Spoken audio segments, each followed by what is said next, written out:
আমাদের বলার মতো নয় ভাই। আমাদের যে আশা ছিল তিনটা প্রেডিকশন দিয়েছিলাম, সেই তিনটাই আমাদের আশা পূরণ হয়েছে। মেসি কখনো আমাদের হতাশ করে নাই, হতাশ করবেও না। ইনশাআল্লাহ আমরা 2026 সালে ফাইনাল নিব। চ্যাম্পিয়ন, আবার চ্যাম্পিয়ন হবে, আবার চ্যাম্পিয়ন হবে। সবই মেসি, সবই মেসি, মেসি, মেসি।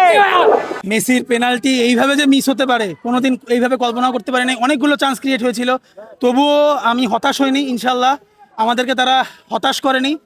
এরকম গোল, এরকম মানে লাস্ট মোমেন্টে 15 মিনিটে 3টা গোল বিশ্বের ইতিহাসে, ফুটবল ইতিহাসে এরকম হয়েছে কিনা সন্দেহ আছে। আমরা আবারও প্রমাণ করে দিলাম পুরো বিশ্বের কাছে যে মেসি গড, এবং আর্জেন্টাইন ফ্যানরা এবং আর্জেন্টাইন টিমরা কামব্যাকে সেরা। আমরা কামব্যাক দিতে জানি। যে একটা কামব্যাক দিছে এটা তো একদম মানে প্রশংসনীয়। এই জায়গায় হচ্ছে আমি ব্রাজিল সাপোর্ট করি বা যে টিমেরই সাপোর্টার হোক না কেন, মানে যে ওনারা যে একটা কামব্যাক দিছে এটা প্রশংসা করার মতো। এই জায়গায় হচ্ছে অন্য কোনো কথা বলা যাবে না।